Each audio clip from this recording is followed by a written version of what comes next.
mwekezaji, lakini ukiangalia kinachotokea Simba ni kama bado Simba haijastiki na bado inaamini kunako mwekezaji wao ambaye ni Mohamed Dewji, kwa sababu za 200-300 ambazo anazitoa bila kutengeneza katiba imara, bila kutengeneza Simba imara ambayo haitaweza kumtegemea mtu siku hata akiondoka. Hawalifikiri hilo. Simba wanachofikiria wao ni pesa za mwekezaji ambazo wanatoa. Lakini kama wangekuwa wanaifikiria Simba ya kesho na kesho kutwa, maana yake ni nini? Maana yake wanachama wa Simba wangerudi kwenye katiba. Baada ya kurudi kwenye katiba yao, wakaiangalia katiba yao iko vipi, ina shida gani, wakaipitia upya, wakaitisha mkutano mkuu wa kufanya mabadiliko ya katiba ambayo itaenda kuinasua Simba kutoka kwenye mikononi pale ilipofungwa. Maana yake wakishainasua kutoka pale ilipofungwa, Simba ambayo itarudi itakuwa imara na itakuwa beta. Maana yake nini? Watakapoelekea kwenye uchaguzi mkuu sasa, watampata yule kiongozi ambaye wanamtaka wao. Na kiongozi ambaye wanamtaka wana Simba anatakiwa awe shujaa na jasiri wa kuwa karibu kwanza na kiongozi mwekezaji. Vile vile anatakiwa yeye mwenyewe ashibe kwenye maso za kiuchumi, sio anapelekeshwa tu. Maana yake ni nini? Maana yake akiwa ameshiba kwenye uchumi, maana yake anaweza hata yeye mwenyewe ikifika hatua kama mwekezaji aeleweki, anaweza akasimama strong na maisha mengine ya Simba yakaendelea. Kuna muda hawa wawekezaji wanakuja kwenye vilabu, maana yake wanapokuja wanahitaji wao mafanikio, maslahi yao kwanza binafsi. Sasa mwekezaji anapohitaji maslahi yake binafsi, maana yake atatumia nguvu kubwa ya ushawishi ya wanachama, ambao ukiangalia kwa asilimia kubwa watu ambao wapo upande wa mwekezaji, tunazungumzia timu kama Simba upande wa Mohamed Dewji ni watu ambao walitokana na Simba, walikuwa upande huo wa wanachama. Lakini unajiuliza, mtu kama Magoli alikuwa amestaafu, Osio, ukimwangalia mtu kama Swedi Mkwabi, wote hao walikuwa upande wa Simba huku, achana upande wa bodi. Maana yake watu ni wamepinduka tu. Ukiangalia kina Shangazi wote ni walikuwa upande wa Simba, lakini wamepinduka sasa hivi tunashuhudia hapo upande wa bodi akina Babla Gonzalez.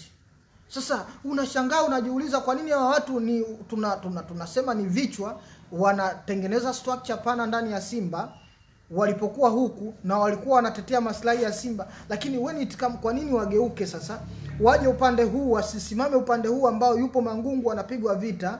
Maana wangekuwa strong zaidi, kwa sababu mwekezaji angekuja na timu yake mpya. Maana yake hivi vichwa ambavyo amevichukua mwekezaji yuko navyo, maana yake vingekuwa kwenye upande wa Simba. Maana yake kungekuwa na mgongano sasa wa akili mpya na akili za zamani. Maana yake kungekuwa na tunasema ni kitu chanya kingeenda kutengenezekanika, ambacho kingeifanya Simba hii ambayo wanachama wake wanaumia, hii wanachama wake ambao wanapiga kelele, wanalalamika kuhusu Mangungu, kungekuwa na uimara wa Simba ya wanachama. Lakini ukiangalia sasa hivi huyu Mangungu anayezungumziwa, lakini Mangungu baadhi yao wanaamini kwamba kwa asilimia kubwa hii jeuli yote Mangungu anayoitoa, anayoongea, kwa sababu Mangungu ni mtu ambaye anatokana na upande wa bosi wa mwekezaji Mohamed Dewji. Maana yake hapo tunapoirudi Simba bado imefungwa mikono. Maana yake itafika hatua sasa hata huyu Mangungu na Simba wanaweza wakaamua kumuondoa kutoka kwenye upande wa nini? Upande wa wanachama. Akaja mwekezaji Mohamed Dewji akamchagua akawa mwenyekiti wa bodi. Je, wana Simba watapiga kelele? Maana yake watakapopiga kelele, na maana watakuwa wanampigia kelele mwekezaji. Na hizi zote zinatokana, hizi kelele zinazopigwa sasa hivi ni kutokana Simba hakuna akili mpya. Akili zote ni zile za zamani. Ukiangalia wanarudisha tu, ni wale ambao walikuwa viongozi, ni wale ambao waliongoza Simba kwa muda mrefu ama kwa muda mfupi, wamerudishwa ndani ya Simba. Wana Simba wataendelea kuumia wasiporudi kwenye katiba, wasipoenda kuiangalia katiba ya Simba nini inataka, nini inasema, nini kipo kwenye katiba, kipi tukibadilishe, kipi tukitoe. Yani wana Simba wanatakiwa waandae mkutano mkuu wa dharura, ni kwa ajili ya kubadilisha katiba ya Simba. Mkutano mkuu wa dharura, sio mkutano ambao utaenda kujadili mambo mengine alafu ndo tuje tuguse na swala zima la katiba. Hapo hawawezi kufanikiwa na hawataweza kutoboa kwenye hilo hata siku moja. Simba ni klabu kubwa, lakini Simba ukiangalia sasa hivi inarudishwa kule. na wanairudisha kule, si sehemu nyingine, ni sehemu ambayo ya katiba. Wanachama wa Simba wamekubali kugaika, wamekubali kugaiwa makundi mawili. Kuna kundi ambalo linasimama na mwekezaji na kundi ambalo linasimama kwa ajili ya Simba, na kuna kundi ambalo liko kwa ajili ya haya. Ukijumlisha unapata makundi matatu, lakini kuna makundi haya makuu mawili. Kundi ambalo lipo kwa ajili ya mwekezaji, kuna kundi ambalo liko kwa ajili ya Simba. Sasa kuna kundi ambalo lipo kwa ajili ya mwekezaji, hili kundi lenyewe ndo linajigawa. Kuna kundi ambalo unaona linamchukia Mangungu, lakini hawajui Mangungu ni nani.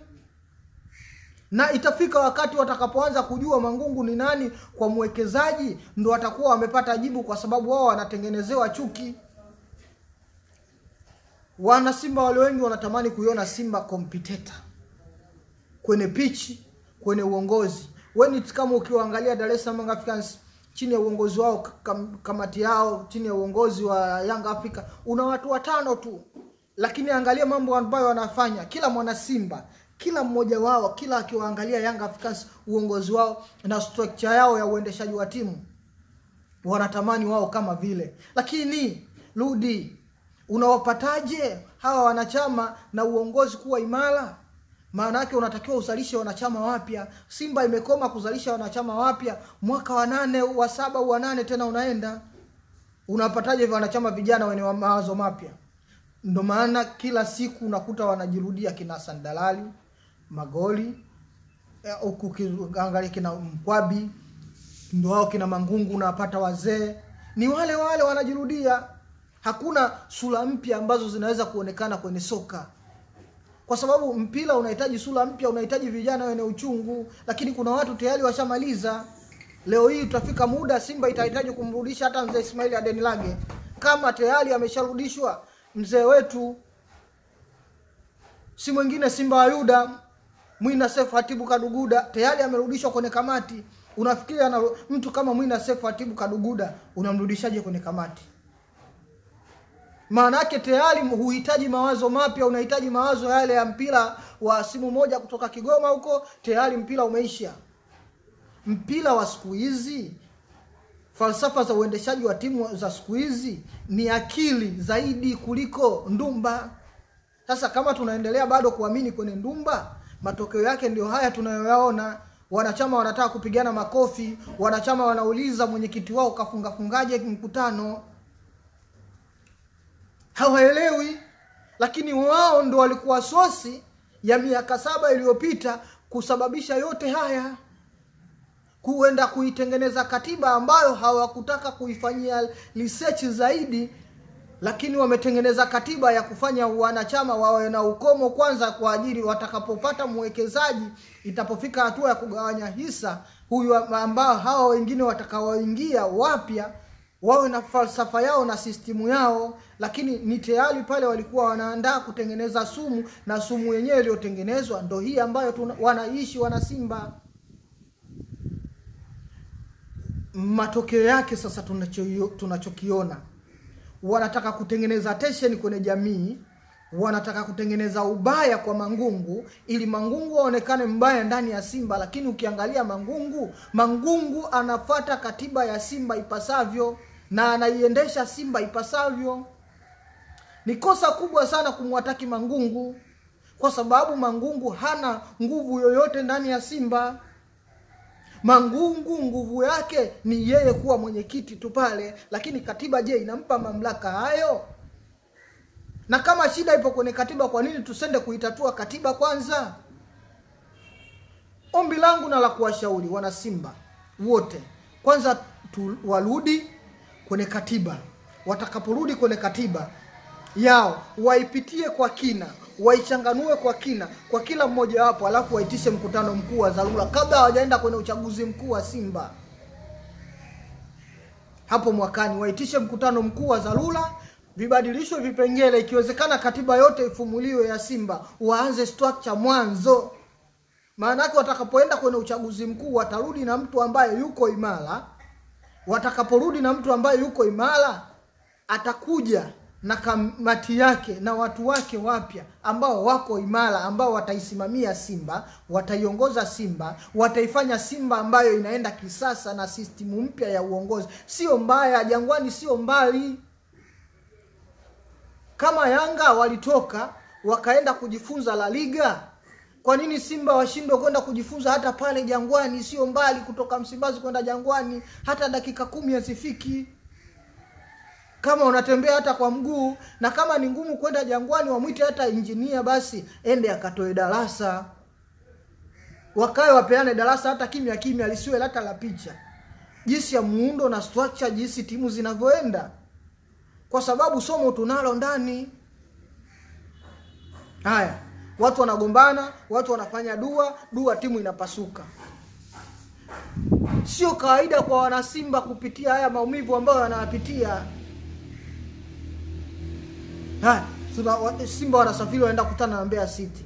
Maana yake unaenda na Mbeya City, timu bado haijaungana, uongozi bado hauko sawa, wanachama na uongozi bado hawako sawa. Nini kinaenda kutokea? Tufanye Mbeya City ni timu ya kawaida, utapata matokeo kwa Mbeya City. Unarudi unakuja kukutana na Azam FC ambaye matokeo yake mazuri sio mazuri, matokeo yake kwenye klabu bingwa. Nini anakuja kukufanya? Maana yake Azam FC anakuja kukuta haupo sawa, anakubomoa. Maana yake unaendelea kugawa tena utamu kwenye ligi kuu. Huyo Mbeya City omba asije akakubomoa. Kwa sababu unaenda kukutana naye timu tayari wachezaji wamechoka, na baadhi ya wachezaji wanaelewa nini kinachoendelea kwenye timu yao. Maana yake zile lawama zinazowashukia wao, maana yake zinawaumiza, na zinapowaumiza maana yake hawa wachezaji wanaona ni wazi bora tuwe na viwango vya wastani mpaka uongozi maybe labda huko utakaa sawa. Na tuombe Mungu wasizichukulie hizo game wakazichukulia poa tu. Watu watakuja kupigana na kunyukana mikwaji. Mpira ni falsafa ambayo inahitaji kutumia uongozi ambao wenye akili. Bila katiba imara huwezi kuwa na timu bora. Tusione Yanga leo hii inaonekana Yanga imeimprove, inafanya vitu ambavyo viko bora, viko kila kitu kinafanyika kwa usahihi. Ni kwa sababu waliamua kukaa chini, kupiga magoti. Kwanza walimuomba Mungu wao, wakipiga chini magoti, na matokeo yake ndio hii Yanga ambayo tunaiona hivi sasa. Kabla ya mechi unakuta Yanga wanaitana makao makuu, wanapeana darasa, nini kifanyike, nini tufanye, mipango mikakati wanachama, kila tawi wanatoka wanachama 5. Sasa leo ichukulia mfano mfupi kama mkutano wa juzi wa Simba uliofanyika. Tawi zima watu wote wanaenda kwenye mkutano, wanachama wote wanaenda kwenye mkutano. Maana yake hapo ni kama mnaenda kupiga ngoma, mtu yote anaingia na kucheza. Hakuna hoja ya msingi inawaandaliwa, kila mtu anataka kuongea. Unatengenezaje timu kwa muundo huo? Kuna muda umefika wa wakati wa mabadiliko. Hili liwe somo kwa wanachama wote wa Simba.